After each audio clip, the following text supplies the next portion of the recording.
Well, hey, thank you for joining me, Kukuruyo. Thank you for listening, everybody. I'm Tachyon Blue. I've spent the past year plus interviewing 70 plus people involved with GamerGate, involved in a variety of capacities: pro GamerGate people, anti GamerGate people, journalists, academics, YouTubers, practically everybody involved, all the major players at least. So, yeah, I've interviewed 70 plus people, and I'm running a Kickstarter campaign to promote the project. Uh, the first volume, I'm turning the interviews into a multi-volume series of books. The first volume, which is already done, is going to be about 11 to 13 volumes in total, plus a data volume. We've already hit our Kickstarter goal of over $6,000. We're at $6,125 out of our $6,000 goal. So thank you so much to everyone who's backed already. I'm so glad to see we've already been successful. But if you want to secure your copies of the books and provide a little bit of extra support for the project, you're also welcome to back today at GamerGateBook.com or the people of GamerGate on Kickstarter. All right, cool. Well, hey, thank you for joining me, Kukuruya. How you doing? I'm doing okay. I mean, we have a lot of problems to set this up. Yes, I do apologize for anybody who was disappointed with the various myriad technical problems we've had. Just trying to set this up. We originally were supposed to do this a couple of days ago, but for some reason we couldn't get spaces to allow us to both speak simultaneously. So we we decided to reschedule for today. But I'm glad to see we're good now. We've got Max listening here. Probably gonna have a bunch of new people come in, hopefully, over the next hour or so, or however long you plan on going. And then I'm doing a space with Derek Smart later today as well. So anyone who wants to join that and chat with us there is also welcome to do so. All right, cool. Well, hey, Kukuruyo, we don't have too many people. Oh, by the way, if you're listening, you can request to speak at any moment. Just click request to speak. We'll bring people in probably one at a time to start off with, and then you'll get a chance to answer your questions, do any follow-ups. We'll answer them, and then we'll probably kick you out, move on to the next person, so on and so forth throughout the stream. Cool. So if you have anything, just go ahead and request to speak. If not, Cuckoo and I, we're gonna shoot the shit and just see how things go. How you doing? Good. Just working. Good, good. Well, do you want to give a quick introduction of who you are for anyone who's not familiar? Basically, an artist that I did comics about GamerGate when the whole thing started, and a lot of the Vivian James and Lillian Woods comics that people have seen. And that's basically was my contribution to the whole thing. Yep, yep. And you did the cover for the first volume of the People of Gamergate. So, well, have you been up to anything lately? We just had the new year. Just the usual, my usual comics and all of that stuff. Will you do anything special for the holidays, or? Well, the typical celebratory drawing with my characters, the thing that I always do. Okay. Yeah, I was just, saw my family a little bit, saw some friends, and then obviously was promoting the Kickstarter throughout this entire period. Haven't had a chance to really do anything too much fun lately in the past month, but that's how Yeah, life is. So hard to find time to play sometimes. yeah. Well, have you been following any of the latest news or drama or anything going on in the world? I mean, I see that there's a lot of stuff happening in the United States with visas or whatever, but I'm not into much of that. Seems that H-1Bs. Yeah. I think that's basically that conversation's more or less died down. I think now, but I'm not I'm not following that stuff right now since I'm so busy with my other stuff. But I think that conversation more or less ended. There was basically a debate for anyone who's listening. There was a debate among the Trump supporters between people who support high skilled immigrants and or H-1B visas as they are more or less, and then people who don't want any immigrants or want to scrap the program altogether. And Elon Musk and Trump came down on the pro H-1B side. So I think the conversation's over basically, since they're the ones going to be making the call on this, unless large numbers of members of Congress decide that they're going to go anti H-1B. I doubt it. Yeah, I don't know much about it because like there are topics that I pay attention because they can affect like the whole planet or affect my country as well. But then there are topics that are like just for the United States, so I don't really care that much. Yeah, you don't plan on immigrating to the U.S. anytime soon? No, not that it's not that Spain is doing very well right now, but I don't have plans to. Well, have you followed the GamerGate stuff at all? Yeah, that one I saw. Yes, yeah, I think that a lot of people uh, have shown their true colors with that.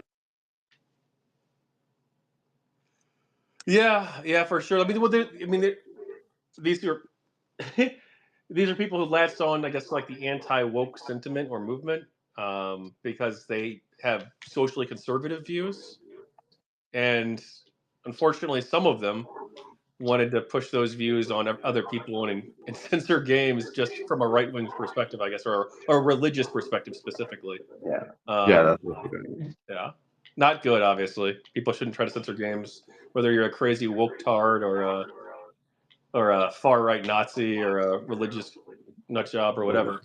A lot of people, like when the whole Gamergate thing started, were like, "Oh, you must be a right winger because you are against wokeness and all of that." And I was like, "No, probably if the right wing starts to do the same thing, I will be exactly the same against." And yeah, we are seeing that now.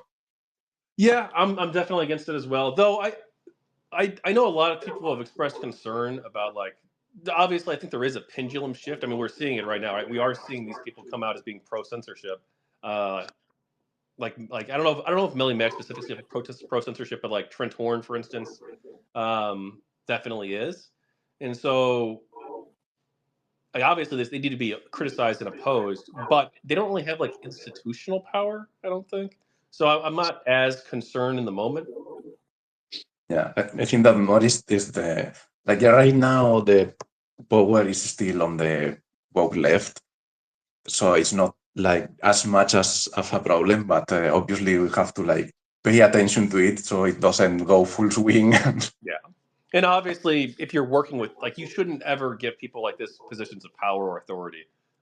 People who are like these, diehard pro censorship people, they definitely shouldn't ever be any in positions of power. So, like, if you're in a movement or if you're in an organization or institution, like, yeah, don't give these people positions of power or authority, no matter what. No matter what side they're on, left or right, doesn't really matter. Yeah. What do you think of people like James Lindsay referring to this as the woke right?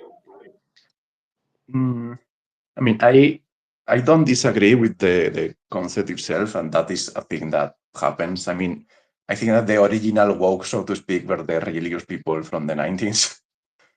So I think that itself is happening. What I dislike a little is it's kind of a nitpick, but it's kind of the name. Like woke right doesn't feel correct as a name because wokeness kind of makes reference to using left wing ideas to virtue signal. So it's like kind of an oxymoron to say woke right because you are not using it's like using left wing and right wing at the same time is kind of an oxymoron. So I think that maybe a different name should be used, but other than that, I think that yeah, obviously there is a woke right, so to speak. Yeah, I don't know if the name's going to stick around. Something may well replace that for sure. I, I think Lindsay used it because I think his definition of wokeness wasn't a left or right phenomenon. I think he used it to describe a. Again, I'm not him. I'm not like super read on his views necessarily, but from what I've seen of him saying, I think he was mostly using it in the sense of it's like a set of belief systems, not like not belief systems themselves, not like I hold these conservative values or progressive values, but but belief systems in the sense of like it's a way you operate in the world, like it's a way it's a set of actions you take or a set of personality traits. Wokeness is rather than any sort of like ideological construction. So like the woke person would be the person who is hyper offended and feels as though they need to censor people, or they're illiberal, right? They don't support like equality, but for the woke people, that means like empowering and lifting up, right, the voices of people who aren't white. Sometimes at the like expense of people who are. But like for the anti-woke, for not the anti-woke, but for like the woke right, it would be like empowering the white race or like racial stuff, I guess. Like right, like empowering men over women. I wouldn't disagree with that. I mean, for me, wokeness is basically performativity. It's like using certain ideas to prompt yourself as the more virtuous one, and yes, has like a certain set of attitude, so to speak. That is probably what he's referring to. Mhm. But I think that specifically when you're talking about the woke term, is specifically using like socialist, communist, or progressive ideas to do that virtue signal. So if you use right-wing ideas to do that virtue signal, like the concept itself is the same, but the name feels kind of wrong. Mm-hmm. Yeah, I can definitely see that. I think the problem with the word woke in general is that I don't think there is like a definitive definition, and I blame the left for this more than anything else, probably, because I think for a long time there was a hesitancy from the woke people, right, to admit that they have like a name for their ideology or give it a name, right? And there's even like an article about this too that I thought was really interesting. I think it was like No Opinion wrote it, but it was about how there is a strength in this movement not having a name. Because you remember, like, people would call them, like, we called them social justice warriors, right? Or control left was like used for a little while, regressive left, like all these different like words that would come and go. And I guess like woke is the current iteration of that. But it seems like this ideology never had a name. They never named it themselves, and so because they never gave a name to the ideology, other than I guess like maybe wokeness, if you want to call it that now. But there was never a self-assigned name, and so people didn't know what the hell to call this. And I think so, it's because it's really not an ideology. Like that's why the reason why it's, so to speak, hard to define is because they themselves don't have a coherent ideology. It's like it's whatever sounds good in the moment. So that's why a lot of what they say is contradictory, like the trans ideology and the non-binary ideology and the gender ideology and even the LGBT ideology all are in conflict with each other. Like that's why TERFs exist, because feminist and trans theory like don't match. But woke people, what they do is at the moment, if they have to defend trans people, they will just virtue signal about trans people, and if the next day they have to defend women, they will defend women, and they will never think about the contradiction because they don't care. They just want to look good. maybe, I is that too dismissive though to say that they don't have an ideology? Because they would certainly, I think they would say that. I don't think they'd call it an ideology, but they would say that they have beliefs, right? They would certainly tell you that. And I think that they might operate consistently, depending on who they are, right? Operate consistently under a different set of ethics than you or I would, but it's not like a liberal set of ethics. It's not like a Short Kind of Taco talks about this in his video actually. It's the problem he ran into when talking to people like this was that they. Sorry, I'm playing a game. Sorry, the problem that he ran into when he was talking with people like this during GamerGate and also today with the GoonerGate stuff is that he assumed that these people would always have like a yeah, of course we should all just have free speech and get along and be able to make and play whatever games you want, sort of a live and let live approach. But what he found and talks about in his video is that certain people don't have that, right? They either have like a set of religious convictions that push them in a certain direction, or they might have like the woke direction, the woke or progressive values. But like I think there are values there, but they're not values of like treating people fairly. They're more values of I hate to I don't know if this is quite right. I'd have to think about this way more and not just talk about it on the spot. But they're values of I guess like promoting the in group, like their circle. It's the values are entirely about advancing the interests or perceived interests of the people who are in their clique. But like that is a value system in and of itself, and maybe that's wrong. Please disagree with me, you or anyone else.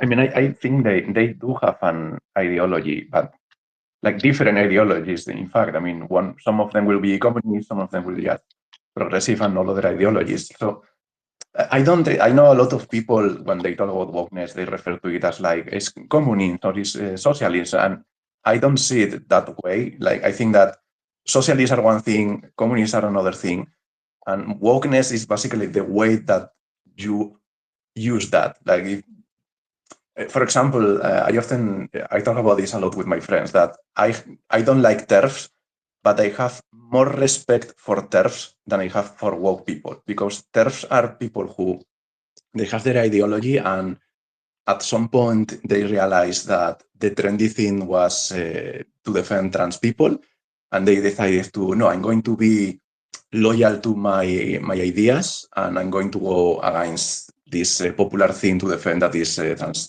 people. But the woke are the people who maybe they have ideas that contradict the trans ideology or the LGTB or the non-binary or whatever, but they will never say it. Like whenever that topic comes around, they will go like, yes, we have to defend this, even if they contradict things that they said the past week. And I think we have seen that a lot with a lot of people. Yes, and we're also seeing now too. Have you seen that some of the anti-Gamergate people have changed their mind recently, like Peter Coffin and Graham Lineham and Jesse Single? Apparently, I haven't seen Jesse's podcast about it. He apparently changed his mind too. Just single, you say?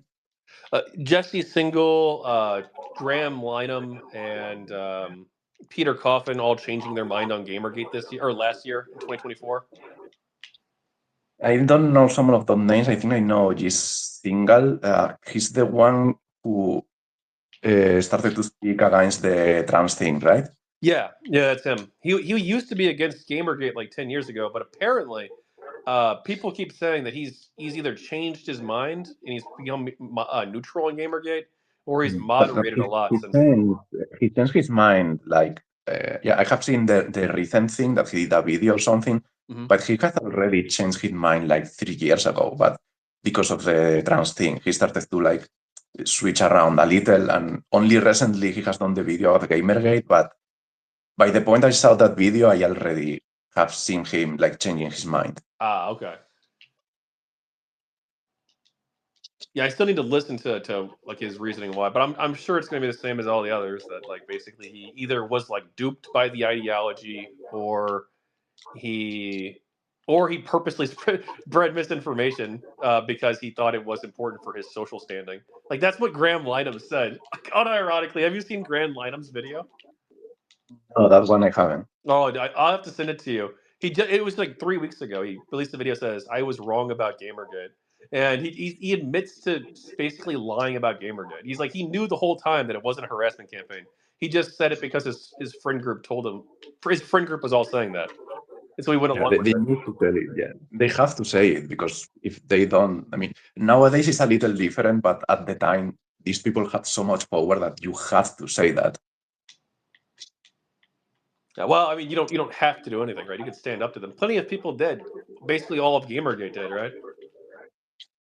Yeah, but I mean, people who are maybe more notorious, they have something to lose, especially if they were in the industry. Like, I mean, look at what happened with what this guy called, the one from Howard's Legacy.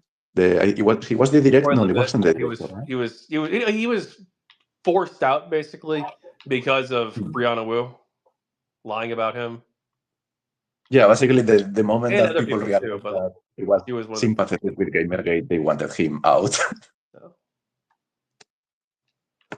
Yeah. Well, so let me ask you about that, Kukuruyo. So I'm not sure if you saw, but recently I talked with Brianna Wu and Counterpoints on their show on their podcast. Did you see that? No, I think I haven't. Okay. Well, I went very friendly because I was trying to reason with Brianna Wu and hope that she would be willing to tell the truth about what happened back then, right? About certain events that maybe didn't transpire exactly the way that she claimed. Uh, and counterpoints, he seems more or less like he seemed to more or less agree with that approach. Like he seemed to push for that as well. I think that was right. I think that was the right call. I think the way I handled that interview was good. But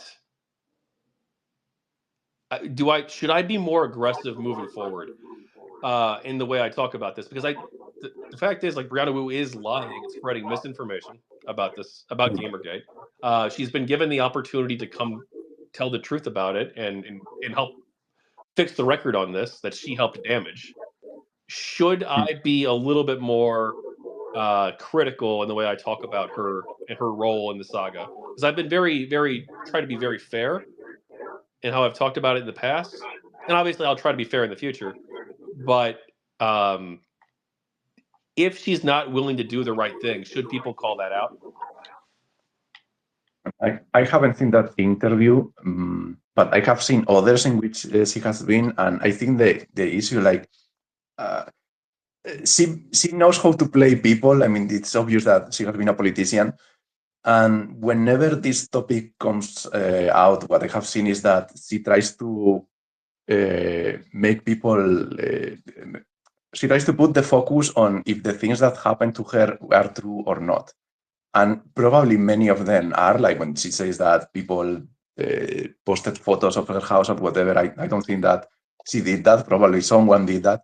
And probably people harassed her and sent her the death threats. But the thing is that the way she presents is that she's like an innocent victim and Gamergate were evil and did all of those things to her. But what she never mentions that people probably should mention is that most of the reason why people attacked her was because she was intentionally inciting the flames, like she did before Gamergate focused on her. She created a fake account to mock Gamergaters and things like that. So Yeah. she was very hostile to Gamergate people, and then at one point, people kind of got tired of it and started to attack her. So it's like, yes, probably people did things that they shouldn't have done. They never should like send death threats and doxing and things like that. But it's not that they did it for no reason. Well, obviously, people should like engage in that kind of behavior or conduct, no matter what. Yeah, no, I would definitely say that. I think you would agree too. Like they shouldn't dox anybody, but yet she was trolling the GamerGate people, and she had a whole fake Bro Lols account, right, where she was pretending to be a GamerGate supporter Yeah. for a while, and then of course she harassed herself on Steam. And I do think that her story about the Chatter Whiteman account on Twitter, the one that sent the death of Brianna Wood tweet and doxed her, I do have questions about that. But I do obviously I think she has received real harassment, and I have even said that in the interview. I talk about that. I bring up specific examples of like when Milo writing his article, Ethan writing his article, when JT Vega talked about some stuff on his videos, and I said that certain people could define these as being harassment depending on how they define it, and of course like she has gotten harassment from third party trolls like Pterodax and stuff too for sure confirmed. But like her problem is that in the beginning she staked out this maximalist position of like gamergaters are terrorists. That's what she would call us on ABC News in her interview with them. She's telling them that we're a terrorist group, and that we're like misogynistic harassers trying to kick women out of the gaming industry. Basically, right? That's what she's telling them, and she's told the media for 10 years, and continues to say to this day. She still has never recanted any of that or moderated it to be like, oh, you know what, the Gamergate people were a diverse group of people. Some of them were assholes who harassed me. Other people were in it for ethics or they opposed censorship or whatever, right? She has many opportunities to try and fix this and has been told by many people, including her co-host on her podcast, basically, that she probably should. Or that if something can be destroyed by the truth, it should be. So yeah, I don't know. I just feel like maybe I should be more aggressive in how I talk about it, if I talk about her at all. Like when it comes up in interviews and stuff. I think that In every interview that I have seen her, like, people just throw softballs at her. Like, I haven't seen any interview in which anyone says, "Okay, but no, you're you right. That's have a the little big of problem. fault too." Sitch and Adam did push back a bit, so did Stardust. Like there have been like 2 times that I've seen where she's done like difficult interviews, but it's definitely rare. But people don't. Well, that's how it is with not just her. It's with a lot of content creators. If you're a well-known person or you have a lot of followers, other content creators are going to be super extra nice to you, and they probably shouldn't be, and they're going to like give you passes on things they probably shouldn't.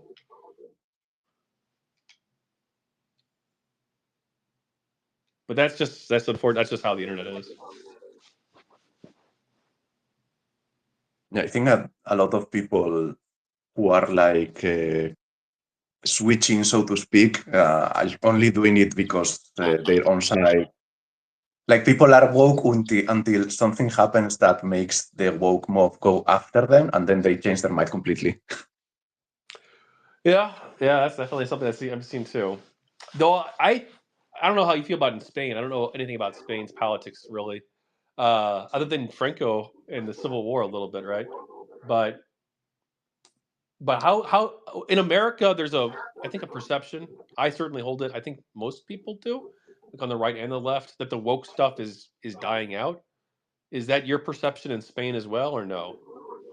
Uh, it's complicated. Like the thing about Spain is that we kind of copy everything that happens in the United States a couple years later, but we amplify it. So when GamerGate started, one of the reasons I was interested was because I knew that 2 years later it will come here, but with a fucking vengeance, and that's what happened. Like in 2016 or something, like we have our GamerGate, so to speak. It didn't make a lot of sense because many of the things that are about GamerGate are things from the United States that have nothing to do with Spain.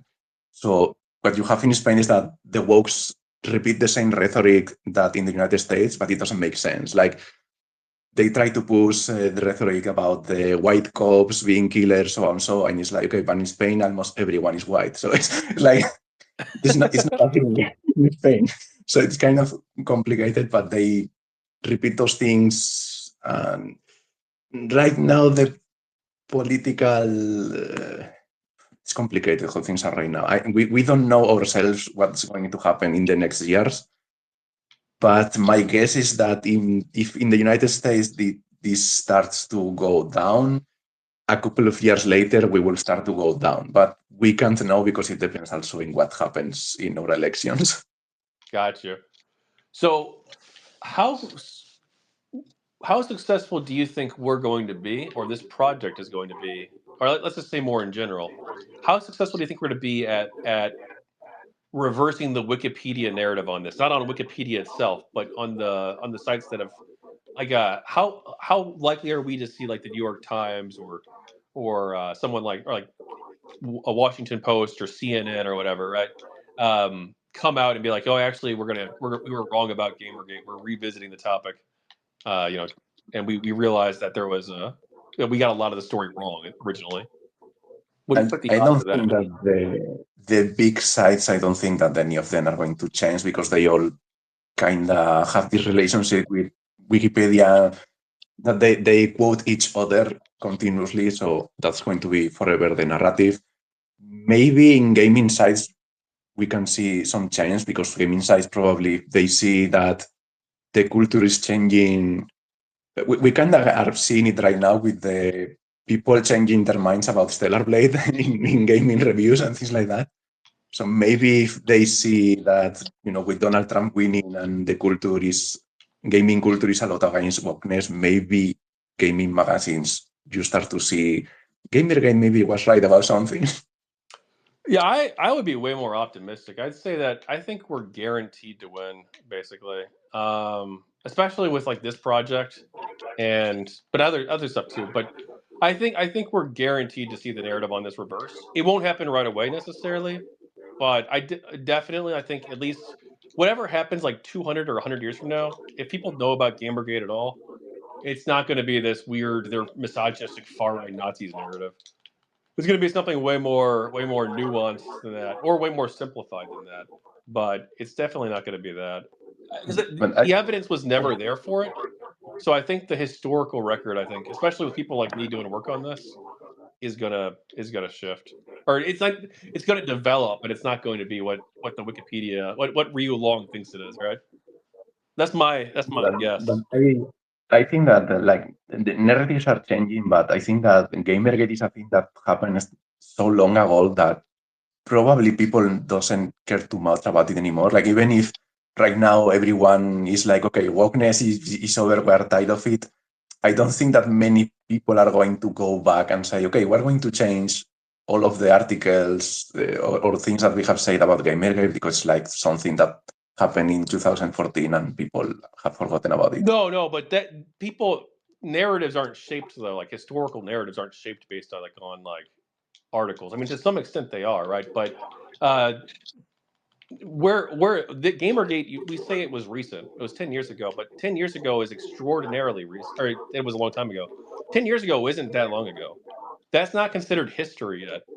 Or I guess it depends on how you define history. But like academics would never define history, I don't think, as being 10 years ago. It would be more like 20 or 30 years ago at least.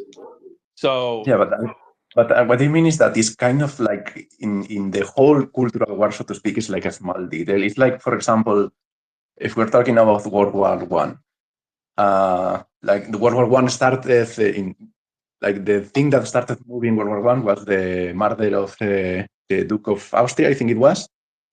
Franz Ferdinand was assassinated, by Black Hand. Yeah, but when we speak about World War One, like people speak about World War One itself, like what everyone knows is World War One, but not many people know that World War One started because of the assassination of this guy.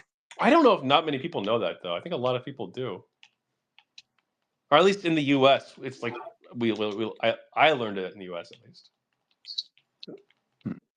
I think we didn't learn that in Spain, at least in history books. That we learn about World War One, but not that like this detail. Wait, was Spain involved in World War One? No, but I mean we have history books. Oh no, of course, no, I know, but in the U.S., I think it's considered a again, I'm not a educator at all, but just trying to talk about cultural differences and could be interesting. In the U.S., I think that we view World War One and Two as being very important historical events, in part because they both involved our country, but there's also a perception, I think, that there's multiple things. Like one, World War One and the Spanish-American War before that, the way that we were taught these in school was through this lens of them being, um, like historical moments where America became like a major power in the world. So, for instance, like the way I was taught in school, again, I'm not say whatever else you will about what you think of these ideas, but like the way I was taught about it in school was that the Spanish American War was the war that put America on the map to becoming a superpower. And that's how we taught it. That's how we learned about it. That because America won this war against Spain, uh, our ancestors were fighting, perhaps, that this was what caused America to become a great power to rival the European powers in Japan. And then we learn about World War One through the lens of America, like solidifying its space as a major power in the world and ultimately a superpower. But we also learn about it too through the lens of it being like this attempt by the American policymakers during World War One to create like a liberal international order through like the League of Nations, like Woodrow Wilson and the League of Nations, but also how this failed and how it failed in part because of America's actions, but also because of like Britain and Japan, Britain and France, and wanting reparations from Germany and a whole bunch of other factors. But like we learn about it because like it's perceived as like a major event that shaped America's part in the world. Yeah, but I think that what in the future the history books maybe will talk about the cultural war, but they will talk about it in that frame. Like they will maybe say, okay, from this in this era they had like a cultural war through the internet and whatever, and it changed politics in a way. But they probably will talk about it in like, for example, maybe they will say this started more or less with the first Donald Trump election. They will focus on something like that. I don't think they will focus a lot on, there was this thing in 2014 in the gamer space where gamers went against game journalists. They probably won't focus on that. Yeah. I mean, well, I hope they don't focus on the GamerGate elected Trump thing, because I know that like Asia Romano, for instance, has written about this at Vox, and so has C-SPAN, or not C-SPAN. I'm sorry. It was obviously not C-SPAN. It was CNET has written articles claiming this, but they've not. They don't provide any evidence for this in their articles, and I'm pretty certain this is not true based on like the stuff I've looked at. I'm sure you've seen a lot of stuff too on this. Yeah. They say what? That they claim that Gamergate led to the election of Donald Trump. I have seen people Yeah. say that, but I meant more in the way that if we're speaking about the cultural war, I mean, the early stages, so to speak, were Gamergate, but when the cultural war kind of started in full force was probably when Donald Trump was in elections, like the famous meme wars and all of that. Oh, so I think that if good. If history books talk about like the cultural war from this era, they will probably focus on that, and Gamergate maybe is a footnote or something. I don't know. I don't know if we can really predict what the historians what narratives they'll form. It'll probably depend on what their like disciplines are. If their discipline is on like journalism, they're going to focus on that. If their discipline's on like the culture war, or cultural politics rather, then they're probably going to focus more on that. It probably just more depends on their discipline and what they personally care about when they look at it. That's kind of how Gamergate was in real life too, right? People focus or prioritize different aspects of the conversation depending on what their personal interests are. So, for instance, like if you were really concerned about like your number one thing is that like you really like sexy characters in games, or you really like artistic freedom for artists or something like that, right? Your focus on the Gamergate conversation might be more on censorship of games, right? It might be more on localization issues and um, and what sort of online marketplaces create as rules, like whether or not Steam pulls hatred from its store, things like that, right? You're going to be worried more about these like censorship issues, but like if you're more worried about ethics, then you're more worried about like what about deep freeze and airplay and all these different ethical violations that were occurring, or Operation Disrespectful Nod. So like these are two people both involved in Gamergate, like both on the same side, but they have like different priorities.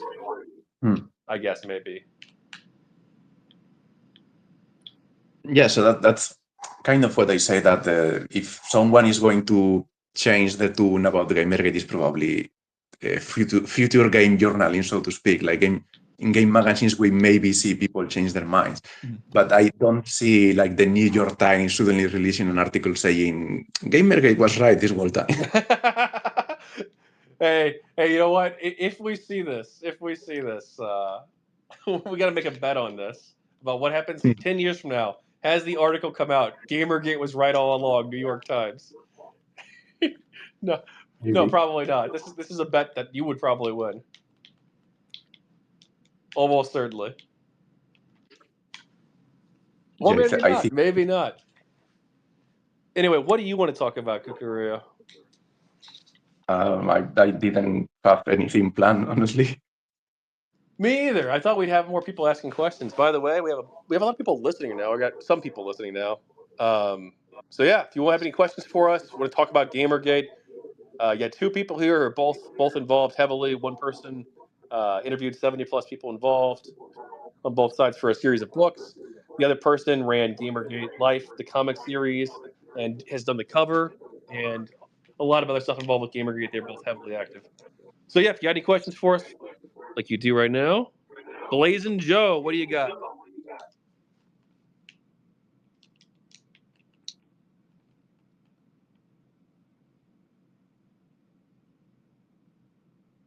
Blazing Joe, you're live. It's not letting him connect for some reason. Yeah, it still says you're trying to connect on our side, Joe. Yeah, it shows I have approved that it doesn't do anything. All right, Joe, try and leave and come back. See if we can try and get back that way. Have you been playing any games lately? Yeah, I'm playing. Well, sometimes I play the Metaphor Refantasio game, but I'm going very slowly with that. Castlevania? No, the Metaphor. Oh, I've not heard of this. What's it about? It's the game that is basically Persona, but in fantasy world. Ah. Is it as good as Persona? No. Ah. I only started playing it because I was curious, because it's a game that the woks were all the time saying, oh, gamers are gonna hate this game because it's full of politics and progressive politics and it's woke. So I started playing to see if there was something to that. I'm not sure yet. It's a weird game. Okay.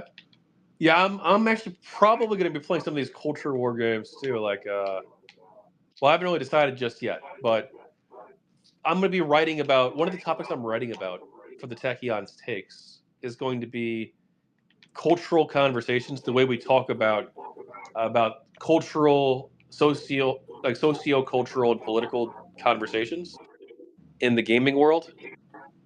So, and in culture in general, but in the gaming world. So I want to play some of these. Yeah, we Hello, can hear Robert. you. Sorry. I'd also Joe, you're live. What's up? Hello? Yeah, I temporarily muted you. You were talking over us. But you're unmuted now. Go ahead. okay. Can you hear me now? Yes, sir. I can hear you. All right. I just just to say one more thing. Hello, Mr. Kukuruyo. Can I have your autograph? I'm sorry, I don't know how to talk to internet celebrities. Probably a little hard over the internet. Not sorry, my bad. But yeah, I was actually curious to ask. I'm actually curious to ask about GamerGate because I have a shit ton of questions, such as the fact that have there actually been bad apples in the movement, how do I say this? People who actually went and did harass the supposed scumbags. I'm sorry. I'm not. I don't know if I should even refer to her as in her name, considering what she's done later in life. You're talking about, I assume you're talking about Quinn, who Yeah, Zoe. was Al Yeah, Zoe Colosa. Quinn. Yeah. Okay. Did people actually harass Yeah. them? Okay, so that's a good question. I guess yes. The answer is yes. People did. Were people in the movement harassing them? Yes, probably. So it depends on who you're talking about. Like for Zoe Quinn specifically, let's see. I have to go over. Let's give me a minute. I'm gonna have to pull up. Like I'm still documenting harassment evidence. This is an area where I'm gonna be doing more research in the future. So it's not like a complete list or anything like that. I wouldn't. I'm trying to find harassment from like tweets from 10 years ago, mind you. So thousands of tweets. I'm sure there's a lot of stuff I'm missing. But she was harassed by Pterodax. He was a third-party troll. He did tell people that he was going. He did tell people that he would give them Super Smash Brothers DLC codes if they sent her death threats and blames GamerGate for it. And he even admits to this too. He even says that people took him up on it, but he claims that he never gave them the codes. So like she did get harassed by him. And Zoe actually retweeted him, strangely enough, and said, "Go get your free games, guys," which probably wasn't like the world's greatest approach to handling that situation. Jesus Christ. Jesus Christ. Because I don't. Yeah, but Jesus Christ, I don't know how is she still managed to get even jobs after what she did to that poor man. Like here's the thing. Okay, here's the thing. It's one thing when you kind of just say you've been harassed and you get jobs. That's one thing. It's stupid, but whatever. When you, in my opinion, she murdered him. It's cold-blooded murder. You driving someone to suicide is murder, in my opinion. I don't care what what the courts say. No studio should actually hire. And I look her up. And it turns out she's working on one of the games. She worked on one of the games I was kind of looking forward to, State of Decay 3. my best friend / cousin has bought State of Decay 2, and we're gonna be playing together. And I heard State of Decay 3 will have that actual good world sharing thing in from Grounded. Like your worlds will actually kind of be important now. Are you there? And the Yeah, fact I'm that here. she's But working on. I don't. I Go maybe ahead. she is, but I didn't know that Zoe Quinn worked on. Oh, as a narrative designer for State of Decay. I think yeah, apparently so. And then she left. And then she left and began working in a VR studio, which is kind of a downgrade, but I don't know. Yeah. Well, as for other harassment, like I think you could say, I would say personally, that what Brianna Wu, what happened to her, was harassment from like Ethan Ralph and from Milo Yiannopoulos. Them basically going through these old forum posts. Milo Yiannopoulos. Yeah, Yep. these old Sorry, forum I'm also posts to try Greek. and go ahead. Yep. Yeah. So now go ahead. I just wanted to say his name in Greek. Milo Yiannopoulos. But yeah, he what him and Ralph did was they basically revealed that she was trans before she wanted this to be known publicly, based on these old forum posts that they were sent by somebody, I guess, that were by an account that people thought was hers, and I guess I don't know if it was or not. I don't, but she did later come out of the closet as being transgender. But they came out and told people this like 10 years before it was public knowledge.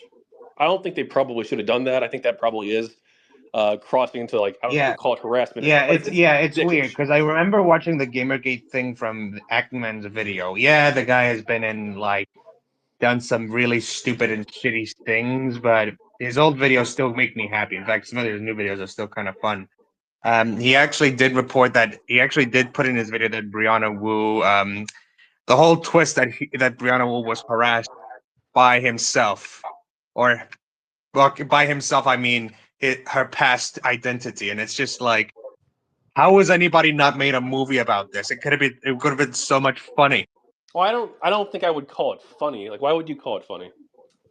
No, like it's not funny. It's more or less the fact that that apparently that one of the harassers linked back to Brianna Wu herself in her past identity is I she don't. was actually used. Well, but no. What the people who, if you want to call it harassment, and I would probably, yeah, I would, is Yeah. is that they revealed that she was trans and wrote Oh, articles telling the that. public this, right? When she personally didn't want them to do this. And there was no real reason Oh, to do so. yeah. It's not like she was like scamming people where it's like I'm raising money for this, but it's actually for like trans surgery, and I'm not telling the people that, right? There was no scam or anything like that. They didn't have like a reason to do so. They just wanted to fuck with her. Even Ralph says this in his chat logs at the time, or not the time, but like his chat logs later on.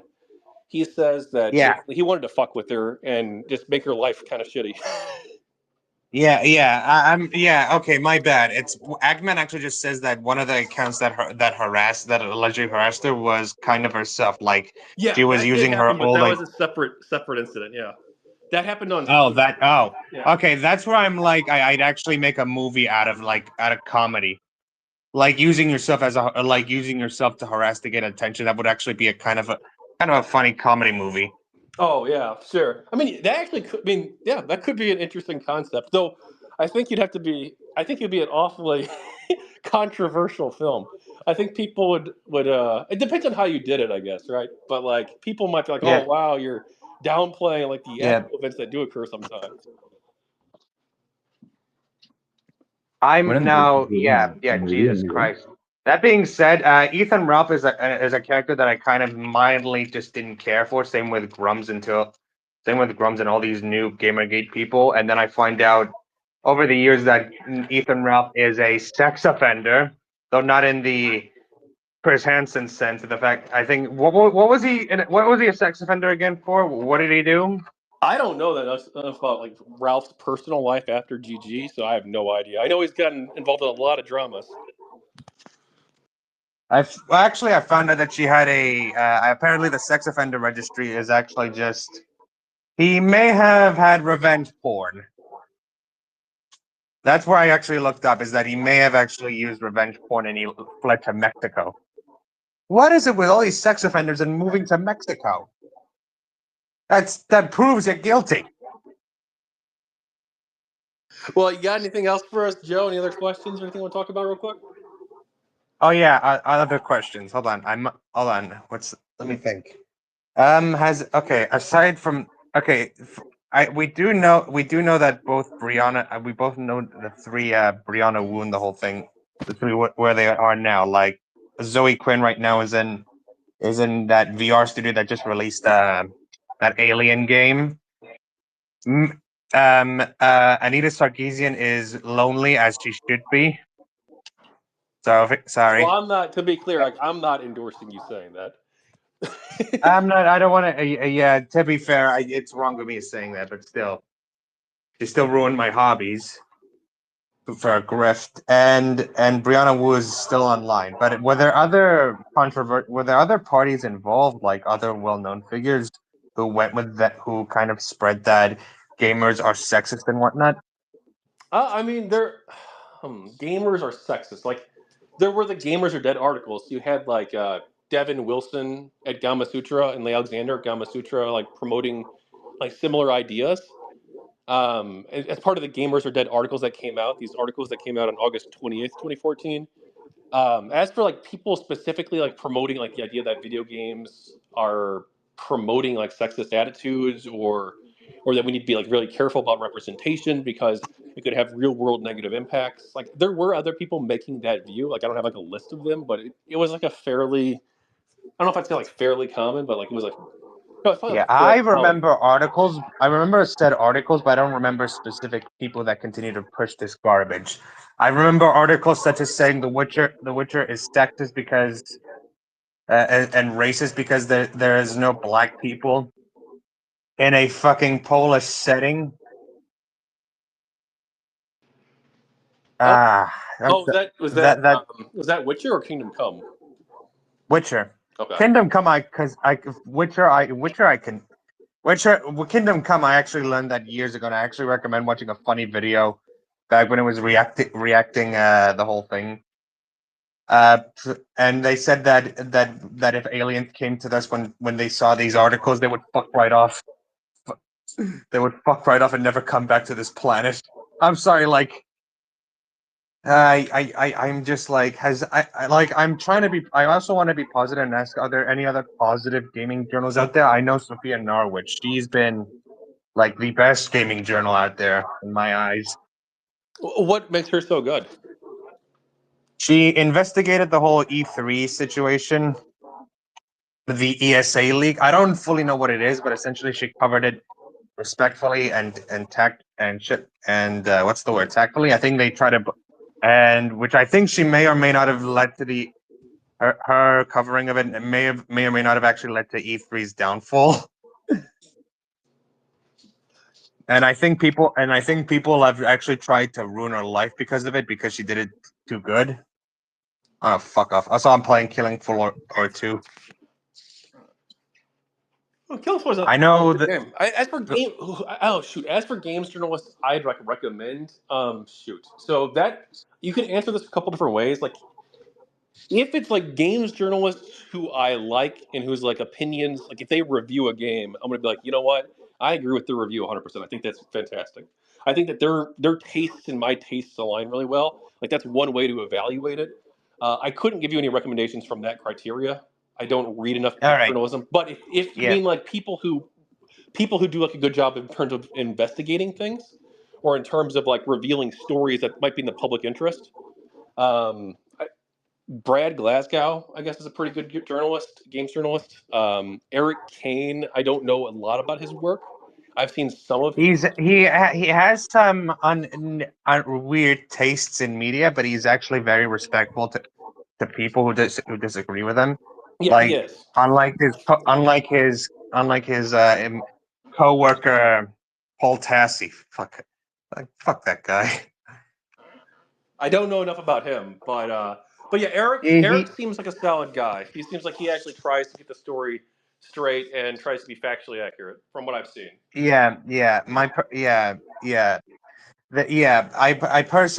but I oof has but yeah, I don't yeah, as far as as far as Gamergate questions go, I think that's all about it. because that movement really is just a case of the movement. I think it died out because grifters got a grift. I mean, But there definitely were people who were in it to make money. I mean, arguably, I am right. I'm running a Kickstarter campaign right now. I've raised over $6,000. Like that's me making money off of this. But I'm also like, yeah, you had. go ahead. But I also like it depends like what you mean by grifter. Like I don't think it's wrong to make money off things like this. But I think it's wrong. I don't think it isn't bad to make money. I mean, let's be honest. I would do too, but the problem is that when people are dishonest about it and try to claim it's for a moral cause, you know what I mean? Like, what's this guy that I hate now, John De La Rose? He's in it for the money, but also saying he stands for Christian values. And trying to ban porn everywhere. Meanwhile, he has sexualized artwork everywhere on his channel, and shit like that, and he's trying to shame people for being into sexy stuff. Well, I think or I don't know about him enough, but I know like Trent, who works for him, is like a massive hypocrite on this stuff. At least according to Short Fat Otaku's video, unless that was taken out of context. I do not watch Short Fat Otaku. The guy's a scumbag. I've worked with him a few times. I've talked with him. I don't know him super well, but I get along with him well enough. Why don't you like him? I don't. You know what? I'm not gonna just try and spin whatever thing. I don't want to be a guy that just shames you for working with them. If it's up to you, it's up to you. It feels wrong for me to just even do that. Well, what has he done? Like, what's the worst thing? He has gaslit people. He has taken a VTuber out of context to try and make her look even worse when she actually is, and shit like that. And has, according to Aiden, apparently she accused her friend for dating of being a pedophile for dating a 19-year-old. Now, I did actually had a talk with him, and he said he isn't a pedophile, but he is a psychopath and shit like that. Which, I mean, you're not helping your case, buddy. Well, he might have been. Was he trolling? Because I know he jokes around a lot, including in ways that will get him in trouble. Yeah, but Aiden came out and made an entire video where she discussed Short Fat Otaku's harassment campaigns and talked about his other attempts with other girls, and she broke down crying. And here's the thing. I don't believe. Now, here's the thing. I don't want to go like, oh, believe all woman bullshit. Like, I believe that there should be evidence presented that the guy's a piece of shit before we call him names. But if you make a girl broke down crying like that, it doesn't really put you in a good light. Like, Well, in my opinion, I don't know enough about the situation. Like, I would never. I'll just be honest with you right now, Joe. I'll probably never weigh in, like right now, and be like, in trying to condemn him or not until I've seen like all the evidence. yeah, that's fair enough. I'm not saying you shouldn't be working with him. You can go work with him. It's not like we're like best friends or anything. I think his videos are entertaining, and I've talked with him like two or three times. So like I'm not I'll like give him super this. close, but I'm not against him either. I'm neutral. Yeah, I'll give him this. I'll give him his Chugga Conroy videos. His videos on the how do I say this? On the Skullgirls controversy, those were really good, including that Stellar Blade controversy, where people complained that Stellar Blade is censored. Meanwhile, no, it's not. I see videos of it, and there's even a skin that she's wearing a what's the word? She's wearing a bikini, not just a bikini, but she's going full commando. They censored the blood. Go ahead, Mr. Kukuruyo or Mrs. Kukuruyo. I don't know who you are. I'm confused. They censored the blood in the game. Go ahead. Can you hear me? I can hear you now, Mr. and Mrs. Kukuruyo. They censored the blood. I was talking with Deb about that because he said that they didn't censor the blood, but in my version of the game that I have played, it has way less blood than you could see in the original trailers. That is also a case of maybe it is actually censored, but I'm not fully sure. But if it's censored in the sexual sense, nah. That's what I mean. It's not as censored. Well, so I don't mean like you know. they did take out Like- some of the outfits, right? Or they changed them, but Yeah, we don't apparently know here's why the they thing. did that though. Yeah, apparently they took out some of the outfits because it turns out there's a Korean copyright law where some of the outfits belong to a brand. So it wasn't. So I think censoring something because of Nobody knows that copyright for kind sure. of something that I'm like, okay, you can't really do much about it.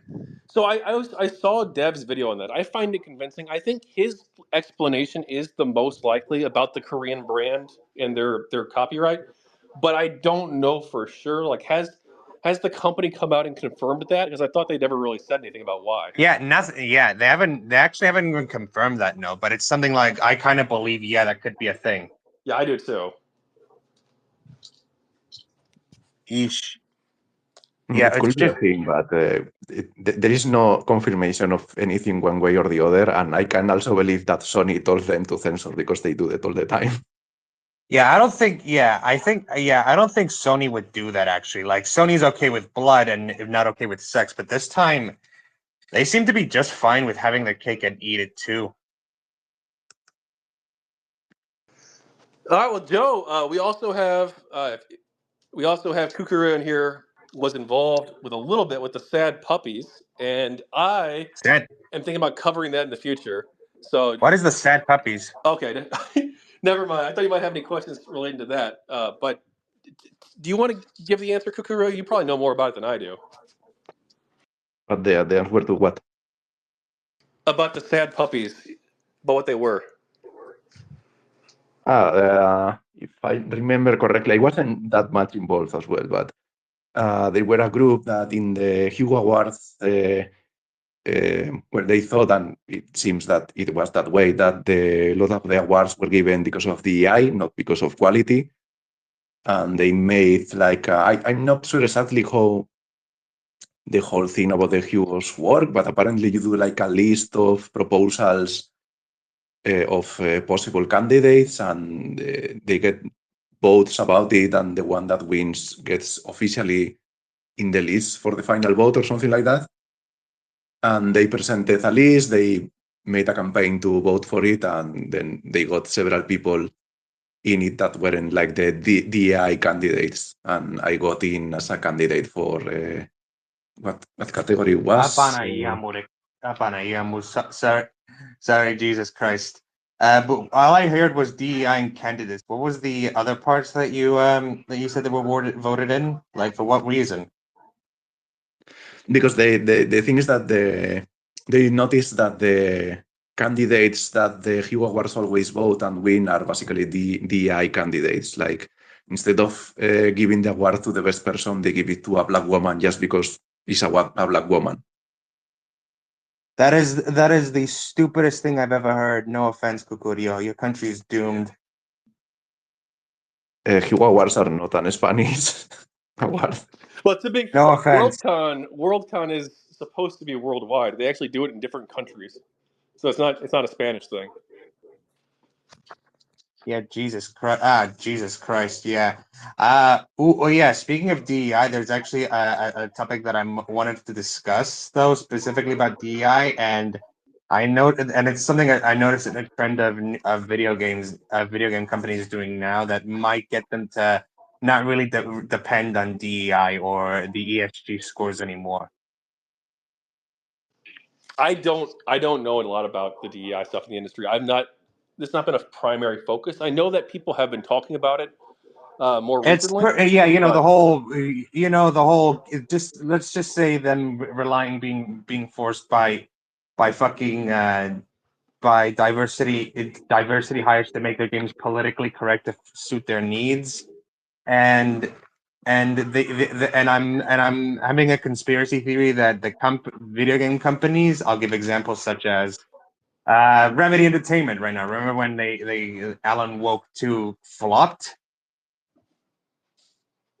And it flopped so hard that they actually dropped their pronoun requirement when they get hired. And I actually noticed that they're actually making a multiplayer horde shooter set in the world of Control, and I'm actually interested in that. Yeah, I am too. Actually, Like- I'm a fan of Control. I just played the game randomly because I saw it on the Games Pass, and I'm like, holy shit, this is actually really fun.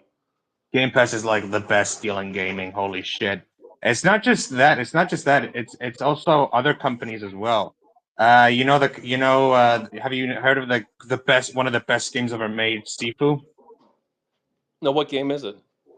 Oh, you better play it. It's just good. It's a roguelike kung fu game where you have to fight against five I think crime bosses through kung fu.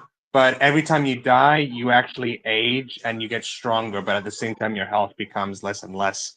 You just gotta play it to believe. Oh wait, so the roguelike, as you die, your health becomes permanently less each run?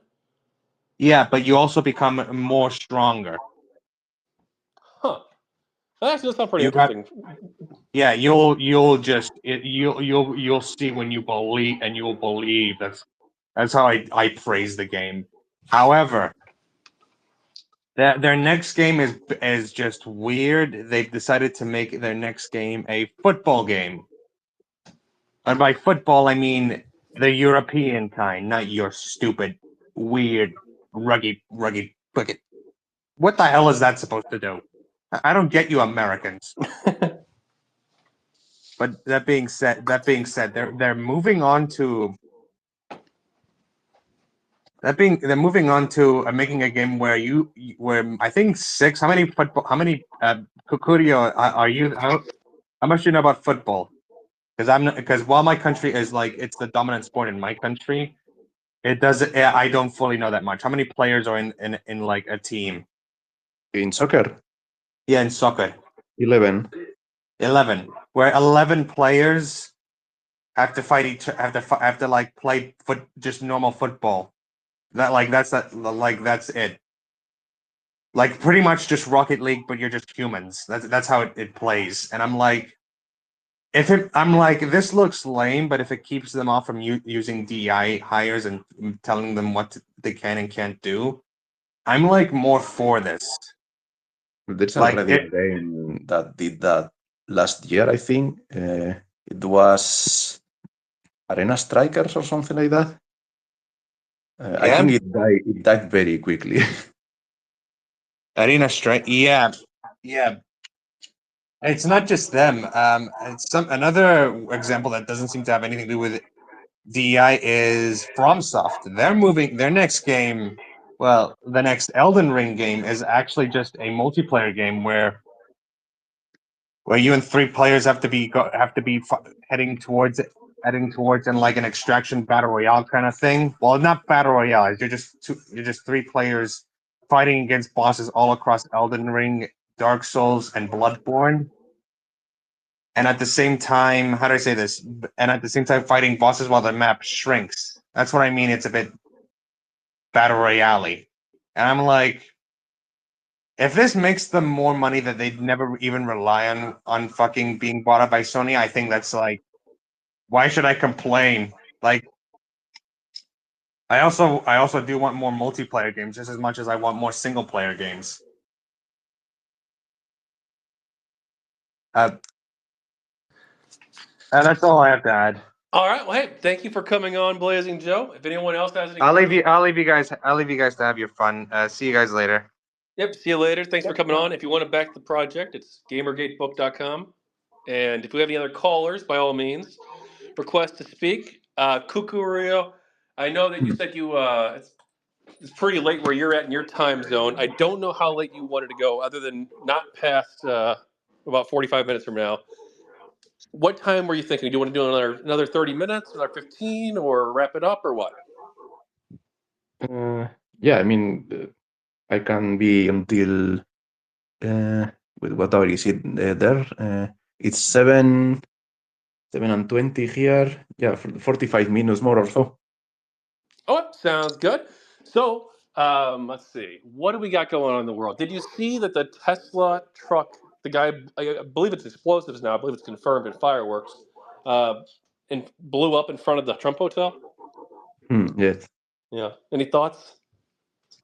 Well, they were like investigating it, so I'm like, waiting until the full thing is out. I don't know. I don't know. Smart man. Smart man. Good answer.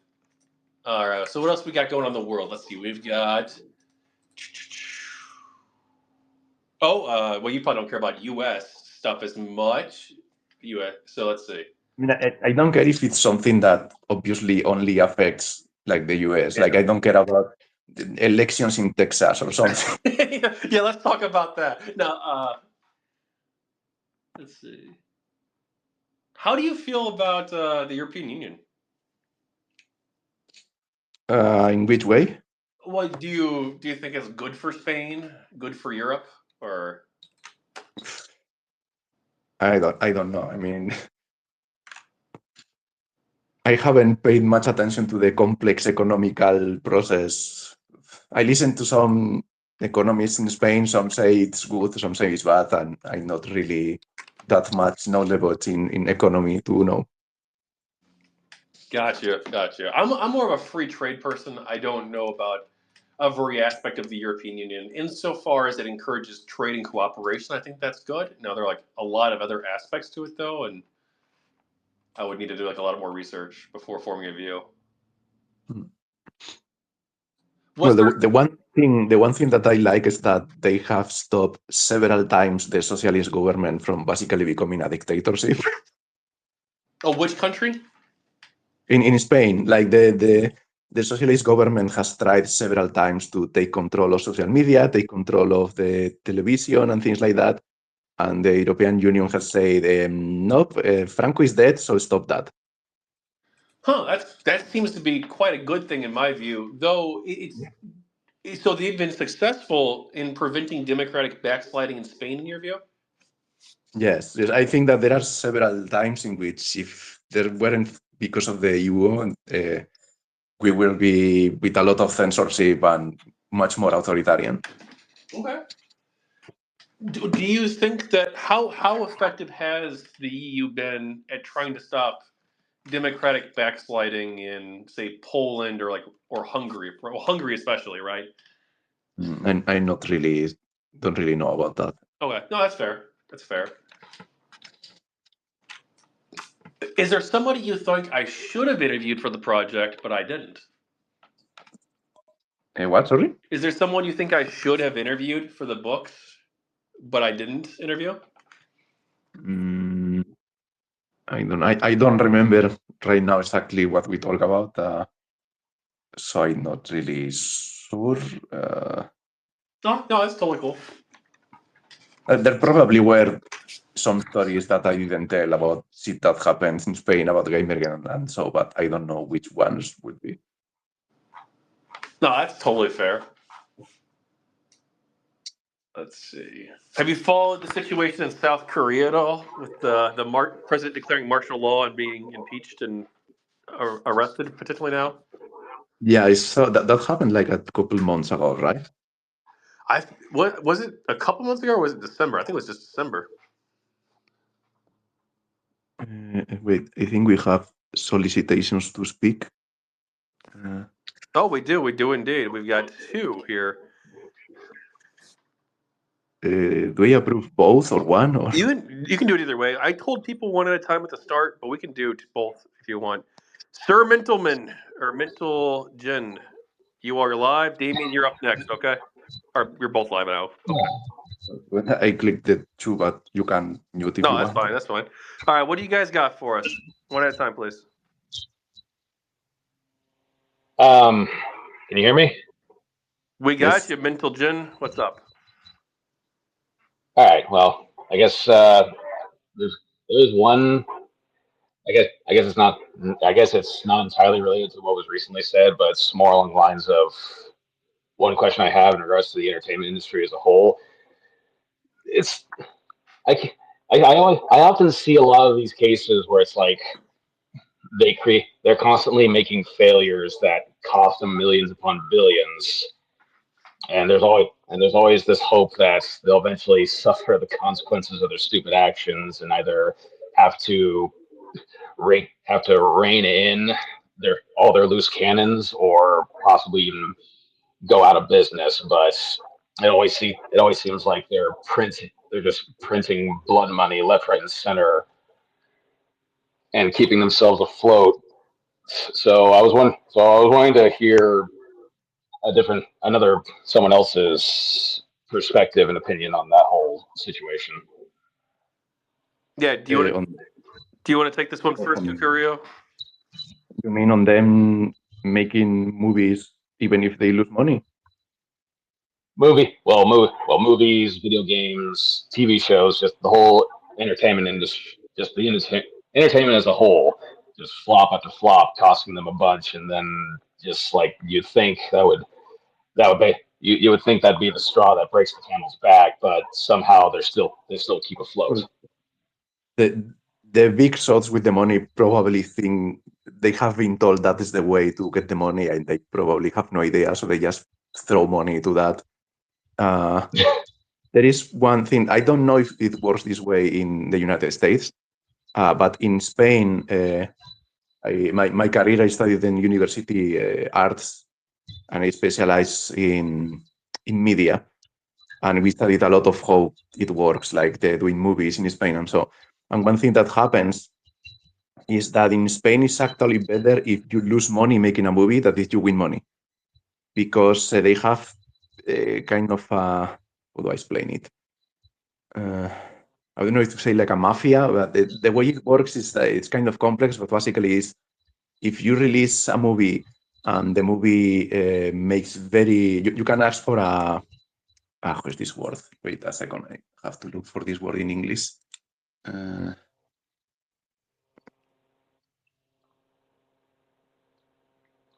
It's a grant. Okay, so the government gives grants to make movies.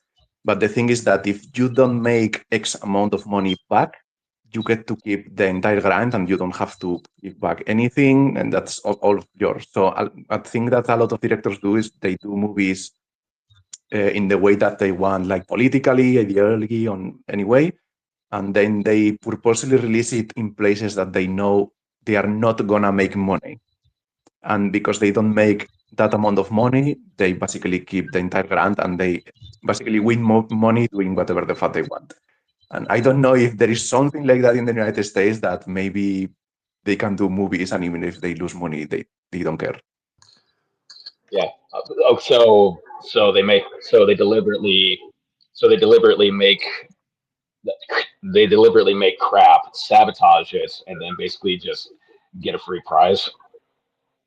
Yeah, basically they do. The movie doesn't have to be crap, but they basically do whatever the fuck they want, and try to spend as little as money as possible, because the less money they spend, the more it's for their pockets. And then they release the movie in maybe 2 theaters or in a bad date, so not many people go, and they don't reach the number that the government says that you have to give the grant back, and they get the whole money. And there was a movie that was made while I was studying, and a lot of people I knew work on it, and that's basically how it worked. Like they spend money in stupid shit just to say, "Oh, we have spent money," and then the rest of the money was for their pockets.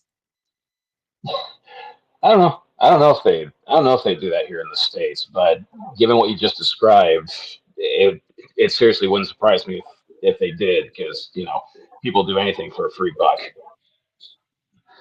So Yeah, Well, we know that sometimes they release movies just to keep the copyright. yeah. I mean, so far, companies like Sony have maintained firm iron grips on their various IPs, even despite constant failures. It's like, I think it was like the recent Loss of the Rings, like what was the March of the Rohirrim or something War like of that. the Rohirrim. Yeah, I actually saw War that of the movie. Rohirrim. That was Yeah, basically made because they had to keep the rights, I believe. yeah. So I thought, basically, they don't care how they do the movie because it doesn't matter. It doesn't make money. they try to turn they're trying to turn lead into gold, basically. Which I mean, on a scientific level, they could do that, but movie making is not a science. Yeah, I don't know Or at least I don't know a huge amount about the movie industry. I would say that I obviously there are grants like Kukuruyo says where I don't know how the rules are structured in every country, but some countries, including the United States, do have like public financing of public art or of works of art to some extent through grants. I don't know like what extent that plays a huge role. My assumption would be that grant money for art projects like movies or video games are usually like relatively small compared to the rest of the market. That would be my assumption. I or if they're the really big ones, like with Concord. Well, was Concord? What How was that funded by a grant? I know that like, Dustborn was right. I thought it was maybe it was Dustborn. I think Concord Dustborn was was in that Norwegian. I too. know. But maybe Concord was. I don't. It could be. I don't know. But there's also a lot of like I'll weird just, incentives too. Like I know a lot of states and I think some countries do this too, where they like try to purposely like incentivize people to make movies and stuff in their state. And so they'll have like tax breaks or maybe like certain types of funding that they offer. Like have you seen like shows and it shows like made in the state of Georgia or whatever? I know like yeah, countries I like think huge into it. I think I remember seeing a thing. Seeing a thing. I remember hearing someone elaborate how like directors try to they'll either try to avoid specific locations because of like union laws or something, Mhm. or they'll choose a specific location because it was cheaper or something. Or I think I remember I believe that I remember seeing a case where the director for Home Alone 2 tried to tried to play victim because supposedly Trump wouldn't let him film in that hotel unless he was given the cameo. Which is why it's in the movie. Yeah. Which if what I heard is correct, it was either that or a hefty fee, all things considered. The guy the guy the guy probably got a good deal out of that one. Yeah. But yeah, it's just like they all everyone they always try to cut corners with a lot of things.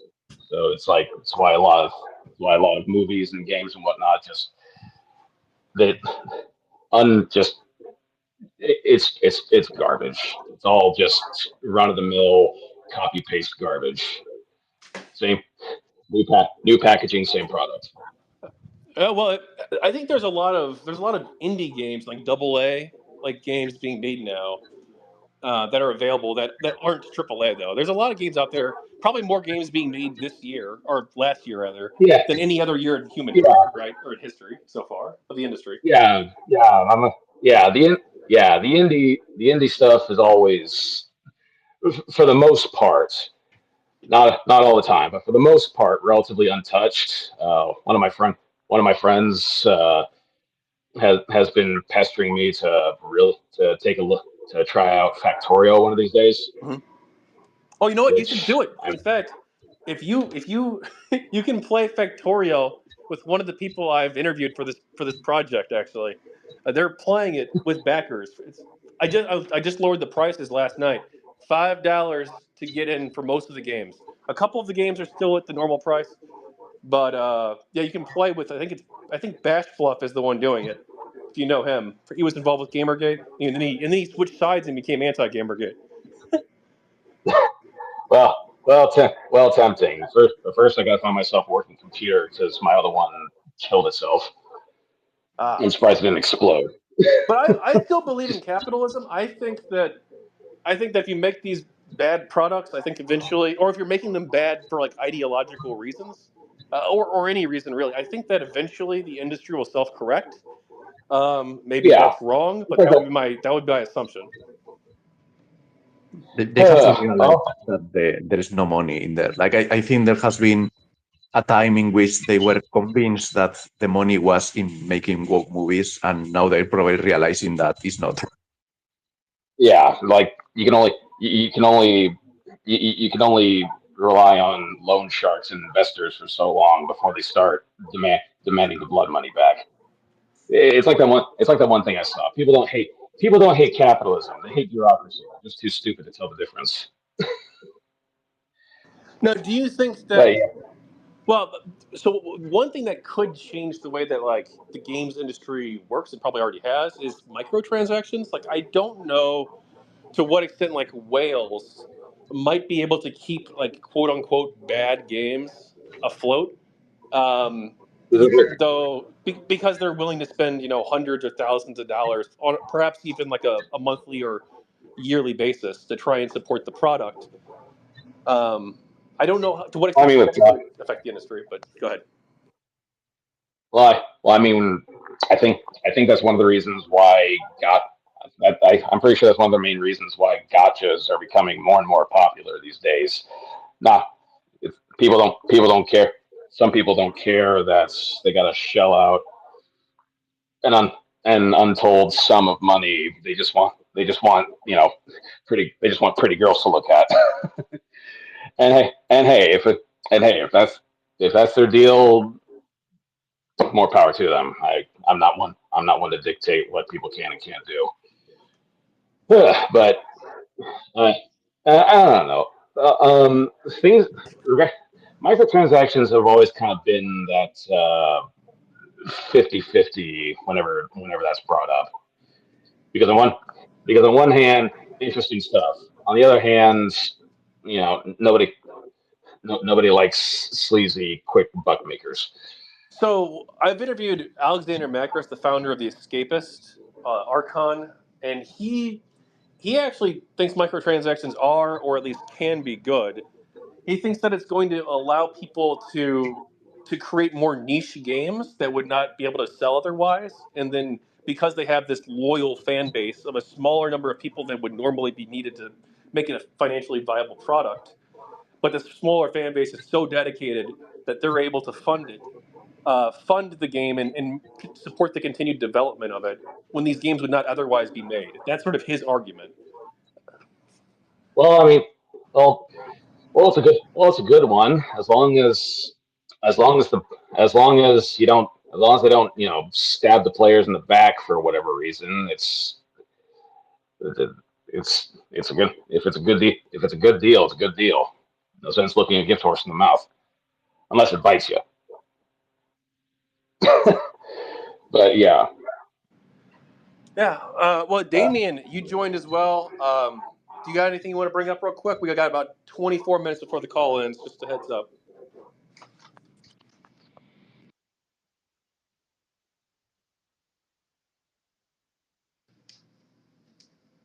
Damien, are you there? If he's Not. AFK, then well, Middleman, do you got anything else for us then? Mental Gen. uh, I think that just about covers it.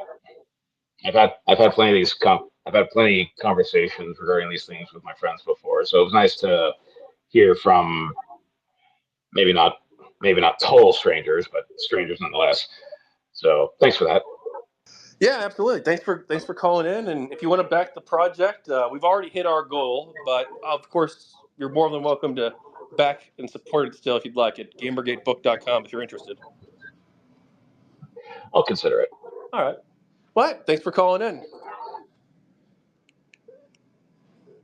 We got Dolphin Man. You are a speaker. I'm gonna remove Damien since he's AFK, unless he's got a. If you come back later, Damien, just request to speak. But Dolphin Man, you are up. Hello? Yeah, I can hear you. What's up? Oh, good. I had a question for Kukuruyo. Oh no. um, uh, do you made Monster Girls on Space Tour You can as prove it. normal? Yes. As a bigger fan of sci-fi than fantasy, do you regret making Monster Girls on Space Tour not your main comic? What? Sorry? Give me a second. As a bigger fan of sci-fi than fantasy, do you regret not making Monster Girls on Space Tour your main comic? No, I thought that one as a one shot, so that's fine. Okay. That was kind of fair, actually.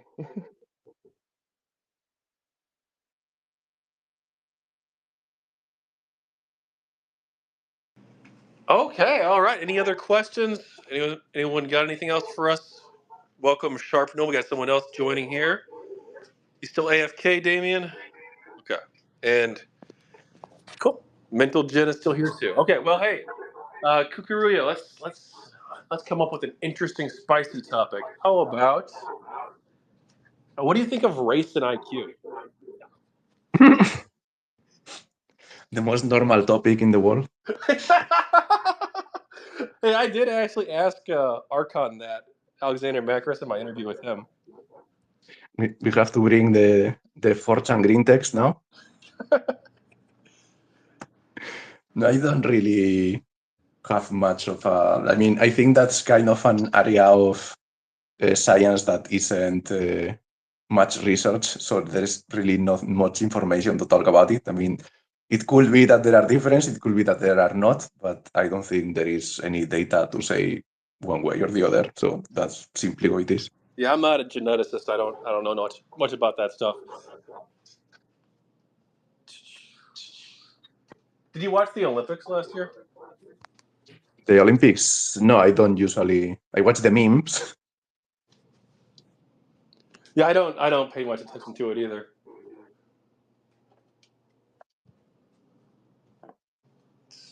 Have you been watching any movies or shows? Oh, did you see Alien Romulus? No, I watched the IFAB about Alien Romulus, so it's almost as if I have watched Alien Romulus. Well, what do you think of the Really? EFOP? I mean, it's cool. I mean, they have some blind spots, so to speak, but it's okay to like analyze the movies in a way that usually isn't done. Yeah, I was really impressed. I'm a fan of some of the Alien movies, not some of the others. I basically only like the first two and Romulus, and some of the games. I love the games and William Gibson's iteration of 3. So I love the universe, but I was really impressed with Romulus. Except I still my number one complaint with the film, I think, is I still don't know why Andy fell down. Do you? Who? Why Andy fell down in the movie at the end? And that was the android or who? Yeah, the android. Remember he falls, and then they well, spoilers.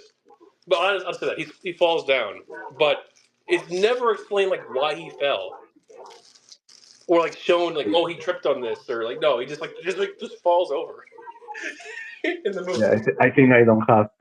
I only watched the IFAB, so I think I don't have Alright. enough details for that. Fair enough. What do you plan on doing after this? We'll keep working because I'm working right now, but I have to finish some things. Okay. If I have time, I will try to play something or. Well, I don't know if there is new anime today. Let's see.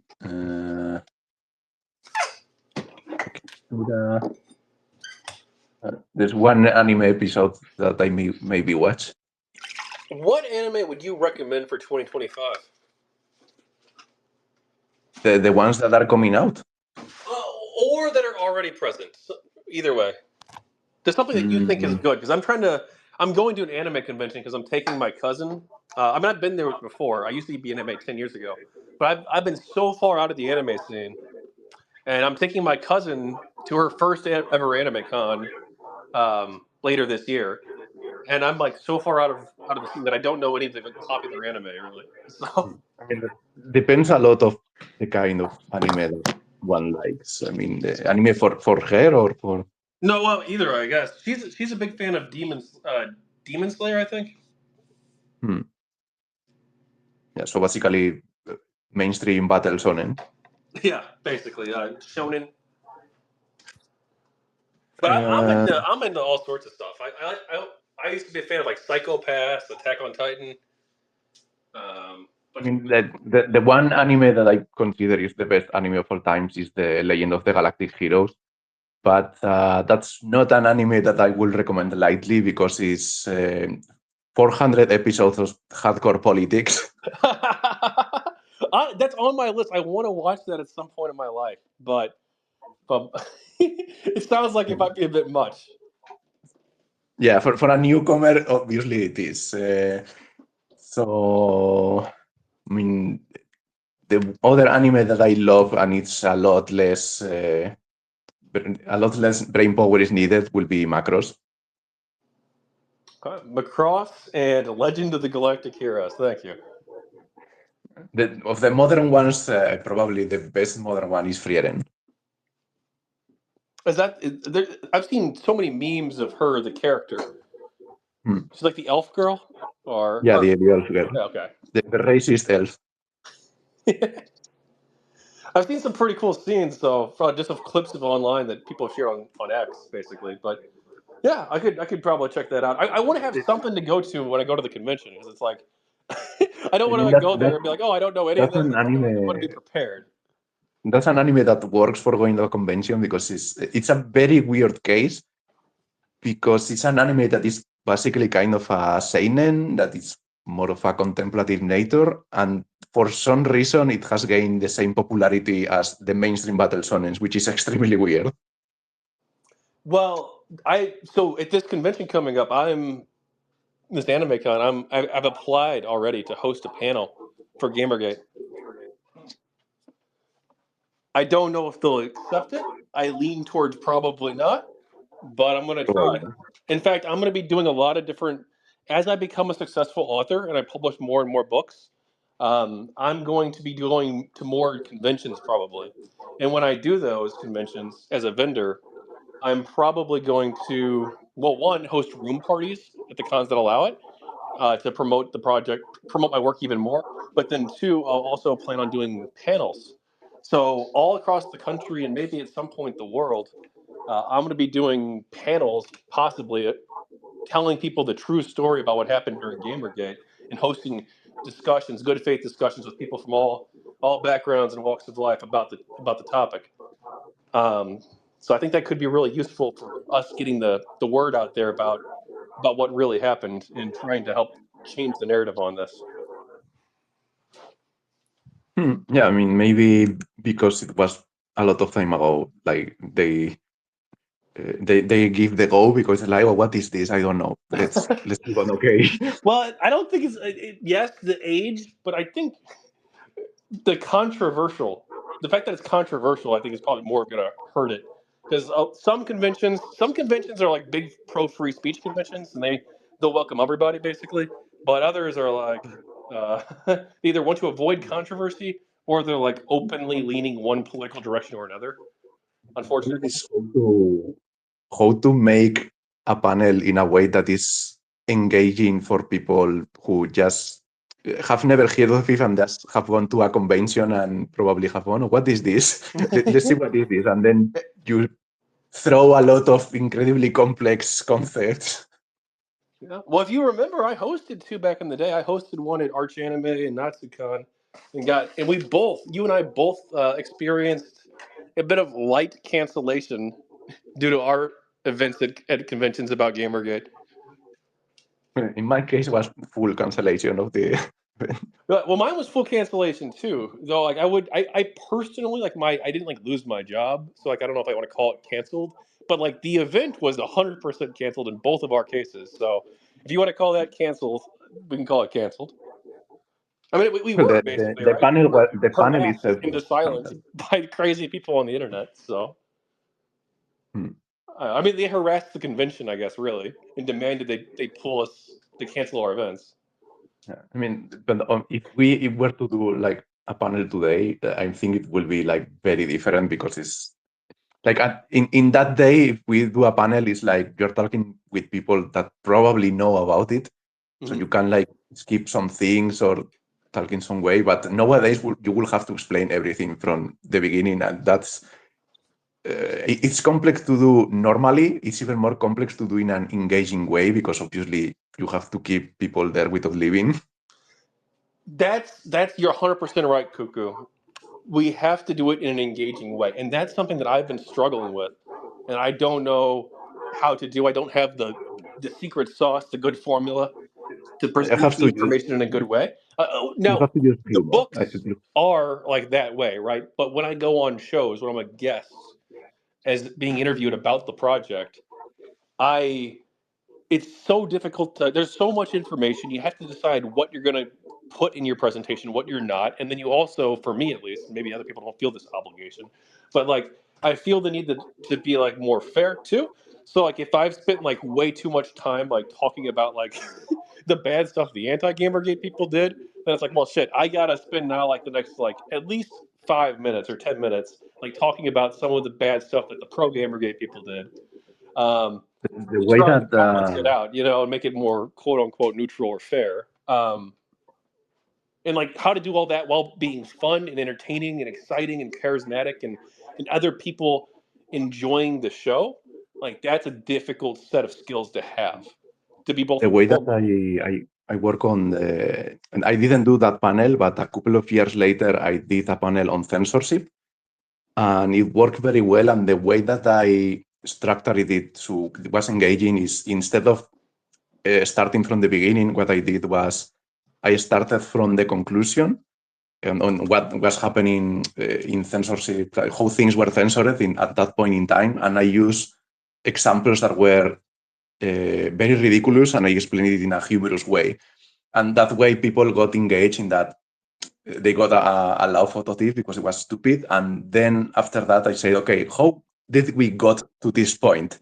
And then I went back to the beginning, which is the part that is more boring, but you have people already like baited with that, so to speak. Mm-hmm.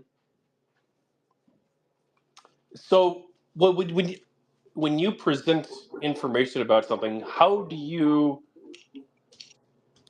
spice it up? I mean, like you said that yes, you already drew your conclusion in advance, but like how would you throughout the conversation be able to pivot from like one part of the conversation to another and keep it entertaining and also like have good banter with the guests? Like one thing I think I need to work on, like the information I Actually, we give. have to But look at what have been the cases of things that have happened with Gamergate that were kind of funny in a way. Like, for example, there was this case that it was, I think, Alistair Pinsoff, the one who did the article about Kane and Lynch.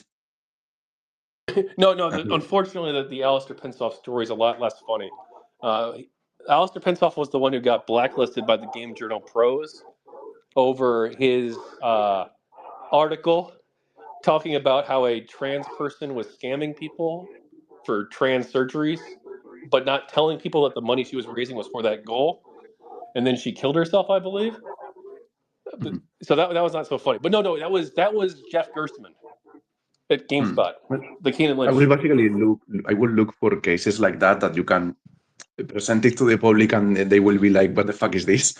And present it in like a humorous way, and then you can use that to grab people into the beginning of all of the things. Now, I will have to think about it, obviously, but I will probably try to structure it like that. Like, go to things that have happened that kind of fun or ridiculous and start with that, and then tell people, okay, and you see kind of the point why people could be angry, and let's go to the beginning or something like that. Yeah, so actually, I wonder, and maybe you think this is a bad idea. I don't think what do you think of doing focus groups? Like, let's say I pick like 5 different days. I get a group of like 5 different people, maybe content creators, maybe not, ideally content creators. And I'm going to be like, hey, look, we're going to run through scenario, we're going to run through this, a discussion about Gamergate. And we're going to talk about it with like 5 people in this focus group. And I'm going to try and present information in different ways and in different types of communication styles, and then see what they think and see what the chat thinks too, and then taking that input into account so that I can, in doing that 5 or 6 times, or maybe 3 or 4 times with different groups of people and using different strategies each time you do it, and then seeing what is the most effective at, 1, convincing people, and 2, like maintaining a consistent viewership. I mean, if you have enough friends to do that, then try it, I guess. Yeah. Getting the people when you're not a huge content creator already is probably the hardest part. Or getting a bunch of people at the same time, right? If you want to get like 5 people to all take off a Tuesday and help you with this, right? Like that's a commitment that a lot of people don't have the time for, like you say.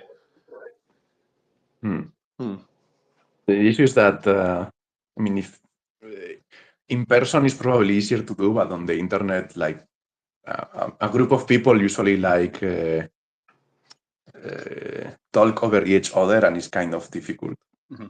Yeah, that's 90% of the communication I do about GamerGate's on the internet. So, like, in-person focus group would be good, maybe, and probably get more interesting insights. But because I'm like a live streamer and like most of my communication is going to be on stream, I think probably having it be in that setting so it more accurately matches the way I'm going to be talking with interviewers and stuff like that. I think that would probably be best. Unless I do it ahead of the panel with real life people, I could try that. All right, we got a request to speak here. Oh, you're in. Okay, Damien, what's up?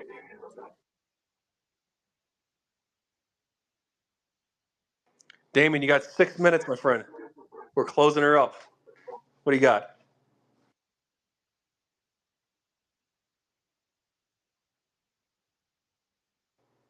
Maybe we can't hear him. No, I don't know why. We can't hear you, Damien.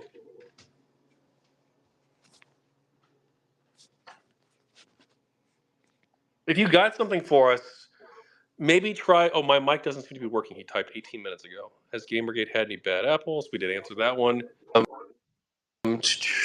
Cool. Do you want to try asking your question, comment, or thing you want to bring up real quick in the remaining 5 minutes? Post that in a tweet. The same place that you posted the my mic doesn't seem to be working. We can try answering your question that way.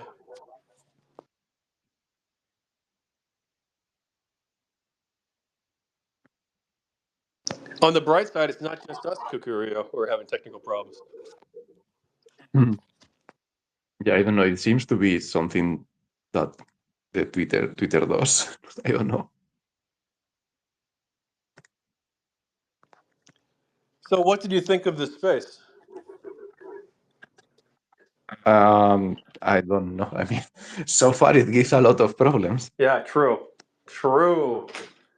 I like the idea. When you get a big crowd, it's great because like I've done like 5 of these now, and like 3 of them were more or less like this.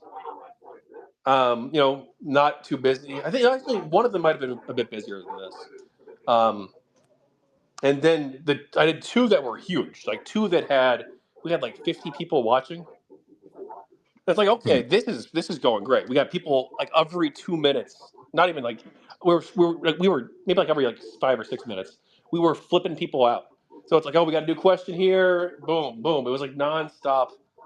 We're bringing somebody in, talk with them for like 5 to 10 minutes, and then bring in the next person. And we would just had a nonstop line of people, and that was great. I loved that. But the slower ones have a different. They're not as fun.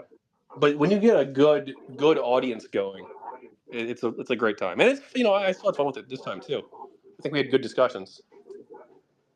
Yeah, I mean, the interesting part is probably that you can see at the top of Twitter which spaces are on, but you only see a couple of them, so I guess it's because of who you follow. Mm-hmm. Yeah, and too, it helps if you have like multiple speakers too, like who are big, high profile people. I guess like one of the spaces I did was like Chris Ferguson, Kathy Young, and Brad Glasgow and myself. And so like we had 4 different like star speakers, and then all of us together probably had like a combined like I don't know like 100,000 Twitter followers or something, right? The 4 of us, or maybe like Maybe there would have been more people if it was in my older account, but right now true. I don't have even a tenth of my older following. You've been screwed. Yep. Well, hopefully they bring you back at some point. But Elon Musk, I don't think he's the free speech warrior people proclaim. I don't even know if conservatives think he's the free speech warrior after he took away a bunch of their check marks and monetization. He's doing weird things. I don't know. He's very random.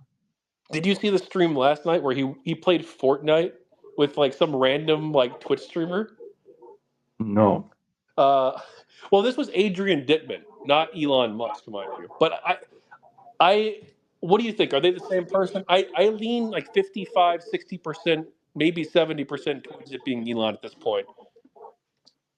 I don't know. It's weird. I have seen some of the things. I know some things are like it could be, but then there are like, for example, he supposedly went into a space and used a voice modulator. But I mean that one specifically feels wrong because I don't think that. I mean, Elon seems to be tech savvy enough to know that that wouldn't work. Yeah, I could be wrong. I'm probably just barely on the edge. I'm like probably like 60% it's him, maybe 65. I don't think I'd go higher than like 70 at most. And I was originally thinking it wasn't for a while, but no, I think it is. Well, he definitely isn't Adrian Dittman. That much is 100% true. He claims he's like a 20-year-old kid fresh out of college. Like this is not true. Especially, and he's been too many slip ups that reveal this is obviously not the case, right? You can't be like a 20 something kid, and he's talking about how like he's like 9/11 and like what he was doing during 9/11. It's like, wait a second, he fucked up. He's obviously not some 20-year-old.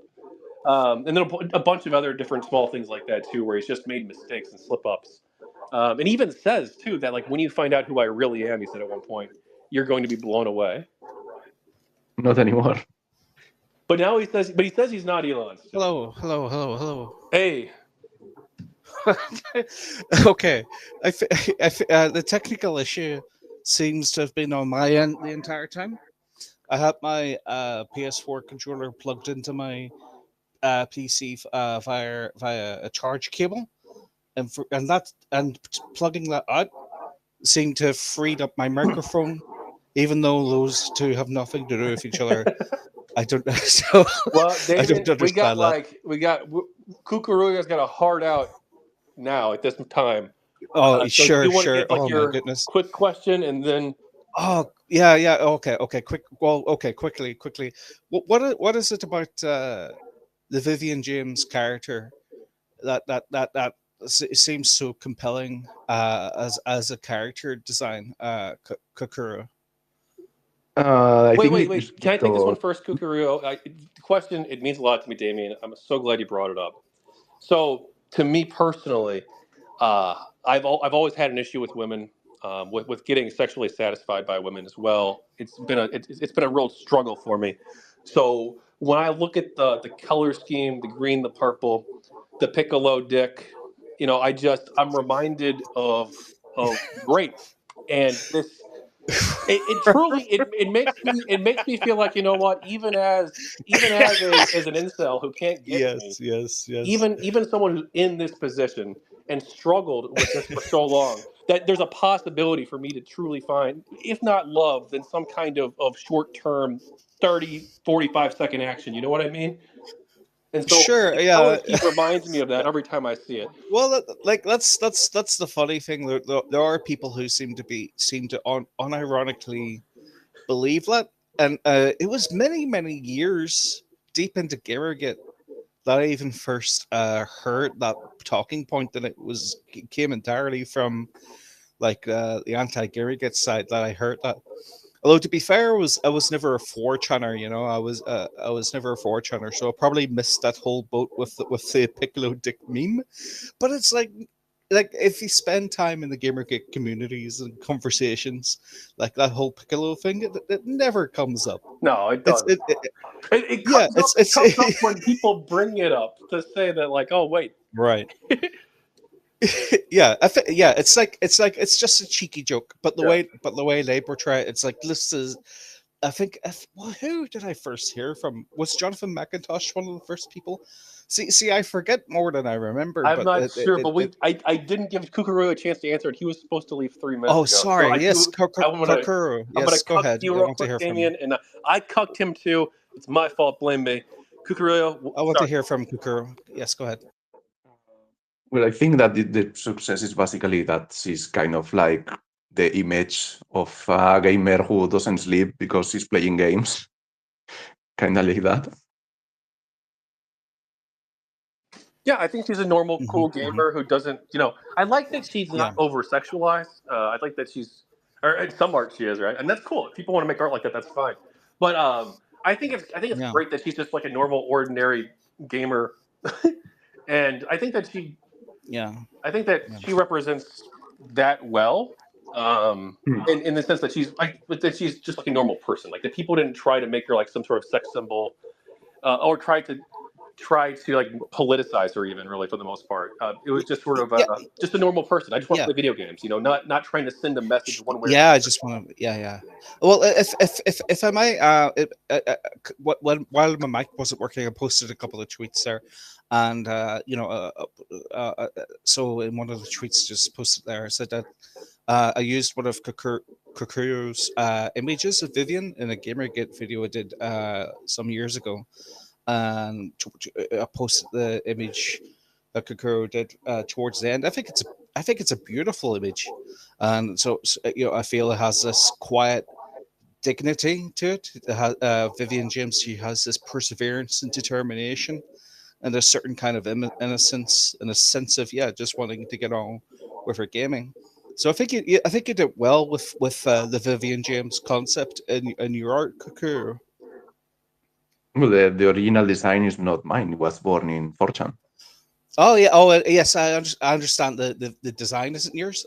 But you've used it well. Is what I'm saying.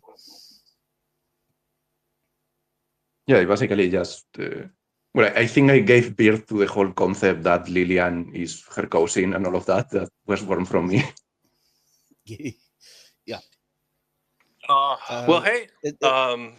Okay. That's enough time, huh? Well, I'm gonna close her down. Unless you got something else you guys want to say real quick, Kukuruyo. I'll give like a quick closing statement for anyone who's watching the recording, and then we'll. Well, I don't know. All right. Well, go to the Kickstarter and support the book. Thank you. And where can people find your work, Kukuruyo, if they're looking for your work? Practically all of my social media has Kukuruyo in the name, like DeviantArt, Patreon, YouTube, everywhere I'm Kukuruyo. Okay. All right. Well, thank you for listening, everybody. Thank you for all of our callers coming in, including you, Damien, and so many other people beforehand. I appreciate you calling in, asking us your questions, chatting with us. If you want to support the project, I've interviewed over 70 people on both sides of the GamerGate debate. We've already hit our goal, but by all means, I'm still accepting backing for the next few days. So please back us at GamerGateBook.com or the People of GamerGate on Kickstarter.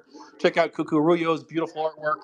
Check out the book and the Kickstarter. Only a few days left. We're really in the final stretch here. I've just put the add-ons on sale, and I'm going to be making an announcement about that at some point today. So thank you so much for watching, everybody. Thank you for backing. And I'm also doing a Twitter space after this. Today at 3 p.m. Central Time, 4 p.m. EST, with Derek Smart. So game developer Derek Smart and I, 4 p.m. EST. Join us then, okay? Thank you. Have a great night, and take care. Happy New Year.